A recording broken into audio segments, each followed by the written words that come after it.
એક માણસે પોતાનું આખું જીવન માત્ર ને માત્ર પૈસા કમાવામાં લગાવી દીધું, માત્ર ને માત્ર પૈસાની દોડ પાછળ એને રાખી દીધું.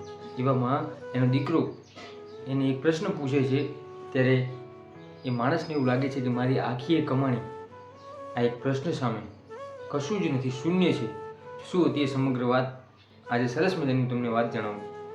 એક વ્યક્તિ ખૂબ પૈસા કમાય, ખૂબ પોતાનો વ્યાપાર ધંધો ચાલે, અને એને માત્ર ને માત્ર પોતાનો ધંધો અને પોતાના પૈસા, ક્યારેય કોઈ સંબંધો સાચવવા નહીં, ક્યારેય કોઈ પ્રસંગોમાં આવવું કે જવું નહીં, કોઈ જ અને કોઈ સાથે કોઈ લેવા દેવા નહીં, માત્ર ને માત્ર પોતાનો ધંધો, પોતાનો રોજગાર અને પોતાના પૈસા. બસ પૈસો મારો પરમેશ્વર અને હું પૈસાનો દાસ.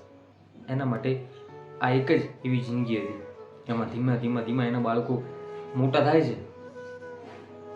એના બાળકોને પણ એ વ્યક્તિ સમય આપતો નથી. બસ એને માત્ર ને માત્ર પૈસા, નહીં ઘર પરિવારને સમય આપવો, નહીં કુટુંબના કોઈ વ્યક્તિને સમય આપવો, માત્ર ને માત્ર એના મૂળમાં એક પૈસા. એવો લાલચુ માણસ.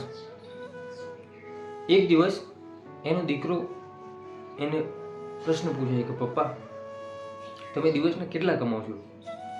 ત્યારે વ્યક્તિ કહે કે હું લગભગ 1 કલાકના 5 થી 7 હજાર રૂપિયા કમાઉં છું. ત્યારે એનો દીકરો કહે છે, ઘરની અંદર જાય છે અને ઘરની અંદરથી એમાં એ નાનો પૈસાનો ગલ્લો એને જે થોડા ભેગા કર્યા હોય છે એ લઈને આવે છે. એમાંથી 7,000 રૂપિયા નીકળે છે અને એ પૈસા એના પપ્પાના હાથમાં આપે છે અને કહે છે કે લો પપ્પા, આ 7,000 રૂપિયા તમે 1 કલાક મારી પાસે બેસો, મને સમય આપો, મને વાલ કરો, મારી સાથે વાતો કરો. આ સાંભળતા જ એ વ્યક્તિનું હૈયું ભરાઈ જાય છે. એ વ્યક્તિની આંખમાં પોતે આંસુ આવી જાય છે. એ વિચારે છે કે મારાથી શું ભૂલ થઈ ગઈ? હું માત્ર ને માત્ર પૈસા પાછળ દોડતો હતો. ના મારા પરિવારને સમય આપ્યો, ના મારા ઘરના લોકોને સમય આપ્યો, મેં ક્યારેય કોઈને સમય નથી આપ્યો. પછી એ વ્યક્તિએ પોતાને સમજાઈ ગયું કે બધું માત્ર ને માત્ર દરેક વસ્તુ પૈસાથી નથી ખરીદી શકાતી.